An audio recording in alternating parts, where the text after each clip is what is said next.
Europe 1, Bonjour la France, Daphné Burki. Il est 10h31, nous sommes avec vous comme chaque jour, toute l'équipe et Mathilde Terrier, notre reporter qui part sur les routes de France. Et aujourd'hui Mathou, vous vouliez nous parler de la colère des boulangers. Qu'est-ce qu'il se passe concrètement ? Eh bien écoutez Daphné, en moins d'une semaine, 2 coups de gueule de boulangers, des coups de gueule assez médiatiques.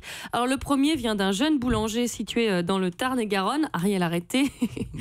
Qu'est-ce qu'il fait Ariel ? Ariel s'amuse à me baisser mon micro. Il s'appelle, vous êtes dénoncé, il s'appelle Jordan Lequestre et après avoir fait ses courses dans un supermarché, la semaine dernière, dans sa voiture, il pousse un coup de gueule dans une vidéo contre la grande distribution, mais aussi les Français qui vont acheter leurs baguettes ou leurs viennoiseries dans les grandes surfaces.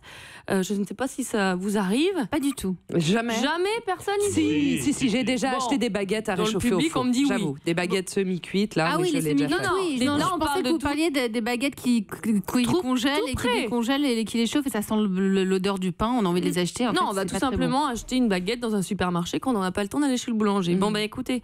Moi, je pensais que c'était les Chinois qui aimaient les baguettes, mais excusez-moi. Ariel, vous sortez. On écoute un extrait. Sortez d'ici. Mais dans 20 ans, un dimanche, quand vous serez là, je vais m'acheter un petit gâteau pour fêter l'anniversaire de mon petit. Non, il n'existera plus ce boulanger parce que vous l'aurez tué, le boulanger. Bon, alors pour lui, violent. les supermarchés, il est très en colère, ça signerait la mort de l'artisanat.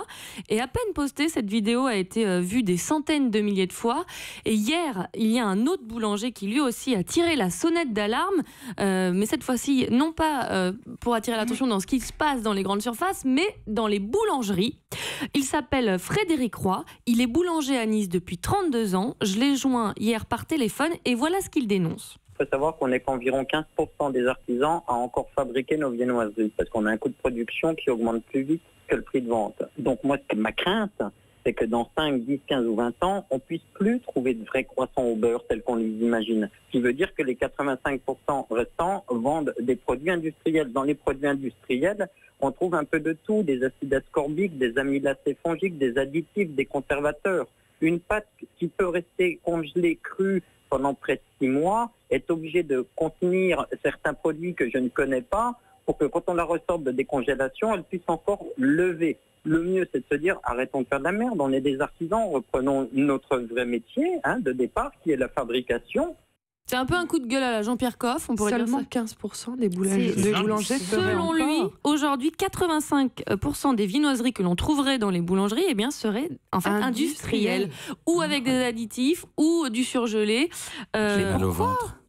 Mais pourquoi ? Parce qu'en fait, l'une des raisons qu'il avance, c'est l'augmentation du prix du beurre. Elisabeth nous en parlait il n'y a pas longtemps ici même. Il y a une inflation du prix du beurre qui fait que les boulangers n'arrivent de moins en moins à faire de marge. Sur leur viennoiserie. Mais qu'est-ce qu'on peut faire concrètement en fait ? Ce boulanger, il propose de créer un label tradition. Ça n'existe pas déjà ? Mais pour la baguette. Mais oui, quand on demande une tradition, s'il vous plaît. Mais ça n'existe que pour la baguette. Or là, il propose un label tradition pour le croissant et le pain au chocolat. D'accord. Alors, quels sont les critères à remplir pour avoir ce label, pour avoir un croissant tradition ? J'ai posé la question au boulanger. Utiliser une farine tradition, c'est une farine labellisée qui ne contient pas d'additifs. Et comme pour faire des croissants, il faut qu'on rajoute du beurre. Il faut qu'on utilise un beurre AOP, d'appellation d'origine protégée. On sait que dedans, ce beurre-là, c'est un beurre 100% français. Moi, j'utilise un beurre AOP Charente-Poitou. On sait que les vaches, elles sont en Charente-Poitou. Il n'y a pas de surprise, il n'y a pas d'additifs, il n'y a pas de cochonnerie dedans. On aura un produit tel qu'on aurait dû toujours le faire. Mais ça va leur coûter encore plus cher, donc la baguette va augmenter, le croissant augmentera. Alors, le croissant augmentera certainement, comme le prix de la baguette tradition, qui est généralement plus cher qu'une baguette classique, mais au moins le consommateur sera averti. C'est ce qu'il mange. Et voilà. Et pourquoi il met un peu plus cher ? Ça paraît si simple. Alors, Frédéric Roy. 3 croissants, 15 €. Non, on parle de centimes. Alors, ce boulanger, il prend ce label très au sérieux. Il a écrit début septembre au ministre de l'économie et des finances, Bruno Le Maire. Ah, est-ce qu'il a répondu, Bruno Le Maire ? Eh bien, j'ai eu le cabinet du ministre hier soir. Ils ont bien reçu le courrier. Bruno Le Maire est parfaitement au courant. Il étudie la question et il devrait donner sa réponse dans les prochains jours. Il s'est enfilé une madeleine, quoi. Je me demande s'il n'y avait pas des taches de beurre sur le courrier. Mais est-ce qu'il est soutenu par d'autres artisans, ce boulanger ? Alors, j'ai voulu savoir ce qu'en pensaient les syndicats boulangers de tout ça. Alors, j'ai contacté la Chambre professionnelle des artisans boulangers-pâtissiers. Et voilà leur réponse. Peut-être que dans certains secteurs du territoire, peut-être certains boulangers sont peut-être tentés de faire quelques viennoiseries, comme vous dites, surgelées, parce que ils ont peut-être des problèmes de fabrication, surtout problèmes de personnel, hein, mais quand même la majeure partie des boulangers quand même fabriquent leur viennoiserie maison. Justement, le tort des boulangers, c'est qu'on ne communique pas assez justement sur le fait que on fabrique notre viennoiserie maison, parce que pour nous c'est naturel. Pour vous, ça n'existe pas ou c'est minime, quoi? Ça existe, mais c'est quand même pas la majeure partie. Alors, tout va bien dans le meilleur du monde. Il y a un peu de déni dans tout ça. Je pense qu'il n'est pas au courant. Non, mais attendez. Non, mais il est boulanger, lui. Mais oui, donc lui, peut-être qu'il fabrique ses croissants lui-même, et il ne sait pas ce qu'il fait quand même dans tout le réel. Mais attendez, les enfants, respect au boulanger, vous vous rendez pas compte un métier de boulot que c'est. Mais le but n'est pas d'accuser du tout cette profession qui se lève à l'aube, qui fait des heures de malade. Le but est juste de savoir qu'est-ce qu'il y a dans les croissants. Donc c'est une question assez simple. Et justement, j'ai voulu vérifier. Je suis allée faire un tour dans les boulangeries et franchement, je n'ai jamais été aussi mal reçue. Hier, j'ai passé toute l'après-midi à essayer de faire plusieurs boulangeries. On m'a dit de revenir le lendemain. Effectivement, ils étaient fatigués, donc revenir le matin tôt. Je suis revenue à 6h ce matin. On m'a souvent interdit d'enregistrer, qu'on n'aimait pas les médias, de partir et surtout, je cite, de ne jamais revenir. Alors, je ne pensais pas que le sujet des croissants était aussi sensible.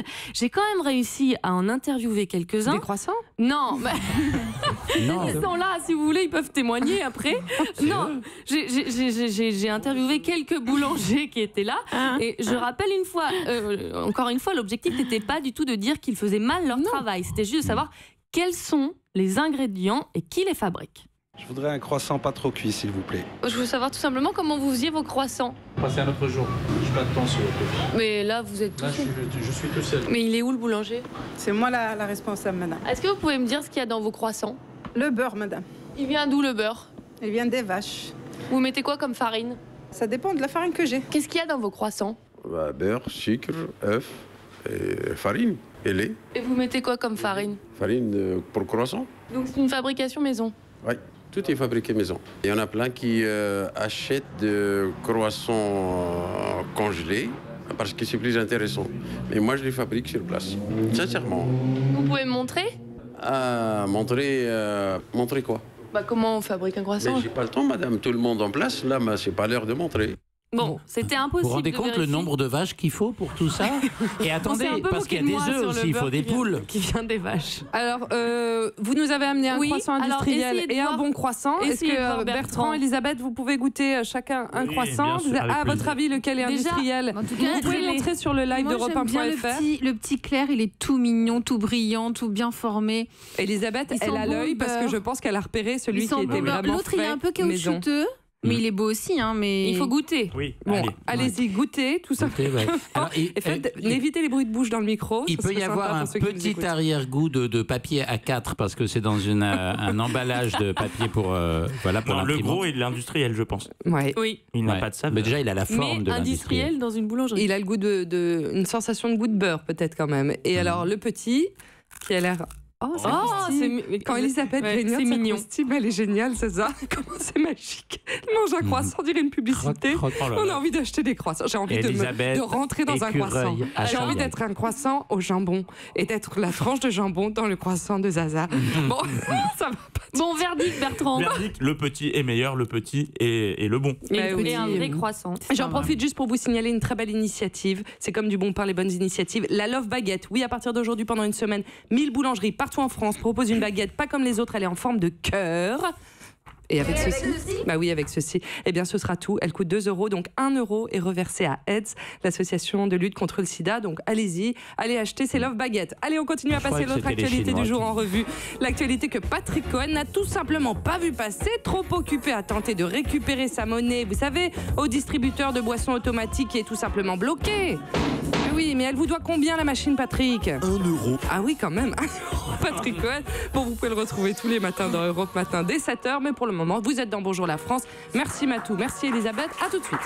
Europe